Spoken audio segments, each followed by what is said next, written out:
बिस्मिल्लाहिर्रहमानिर्रहीम। शुरू करियां थो उन रब करीम जे नाले सां जेको निहायत ई महिरबान ऐं बाज़ारो आहे। क़ाबिल एतिराम प्रिंसिपल साहिब, मौज़ उस्ताद साहिबान ऐं मुंहिंजा शागिर्द साथियो, अस्सलामु अलैकुम।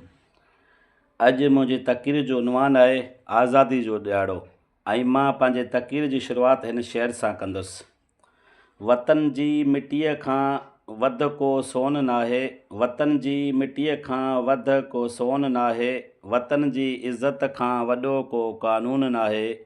जीअंदासीं बि वतन लाइ, मरंदासीं बि वतन लाइ, जीअंदासीं बि वतन लाइ, मरंदासीं बि वतन लाइ। पाकिस्तान असांजो फ़ख़्रु, असांजी सुञाणप आहे। दोस्तो, आज़ादी जो ॾिहाड़ो असांजी तारीख़ जो हिकु अज़ीम ऐं यादगार ॾींहुं आहे।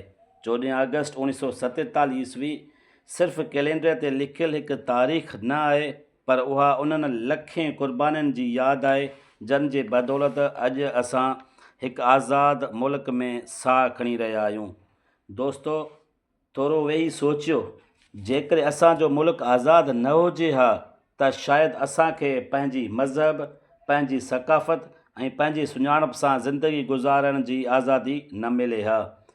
अॼु जेको आज़ादु आसमान हेठि असीं पंहिंजी साए ऐं अछे झंडे खे लहिराईंदे ॾिसूं था, उन जी हर लहर में शहीदनि जी क़ुर्बानीनि जो पैगाम समायलु आहे। रत जा ॾीआ ॿारे जन आज़ादीअ जो सहर आंदो, रत जा ॾीआ ॿारे जन आज़ादीअ जो सहर आंदो, तन सुरमन जी क़ुर्बानीनि वतन खे अमर बणायो। सलाम आहे हर उन शहीद खे, सलाम आहे हर उन शहीद खे जन पंहिंजी जान ॾेई पाकिस्तान बचायो। दोस्तो, क़ौमूं रुगो सरहदनि सां न पर पंहिंजे माण्हुनि जे किरदार सां ज़िंदा रहंदियूं आहिनि। जेकॾहिं असां तालीम हासिलु कंदासीं, ईमानदारी अख़्तियार कंदासीं, क़ानून जो एहतराम कंदासीं ऐं महिनत खे पंहिंजो शार बणाईंदासीं त पाकिस्तान दुनिया जे तरक़ी याफ़्ता मुल्कनि में शामिलु थी सघे थो। दोस्तो, असांखे नफ़रतूं ख़तमु करे मुहबतूं वधाइणियूं आहिनि। इख़्तिलाफ़ बदिरां इतिहाद खे हथी ॾियणी आहे, छो त मज़बूत क़ौमूं हमेशह गॾिजी अॻिते वधंदियूं आहिनि। इतिहाद में ताक़त आहे, मुहबत में सुकून, इतिहाद में ताक़त आहे, मुहबत में सुकून। पाकिस्तान असां सभिनी जो गॾियल जुनून। जे गॾिजी वतन संवारींदासीं, जे गॾिजी वतन संवारींदासीं त रोशन थींदो हर हिकु कुंड ऐं हर हिकु वणु। अॼु अचो त अहद करियूं त असीं पंहिंजे मुल्क खे साफ़, सरसब्ज़, पुरअमन ऐं तरक़ी याफ़्ता बणाइण में पंहिंजो हिसो ज़रूरु विझंदासीं।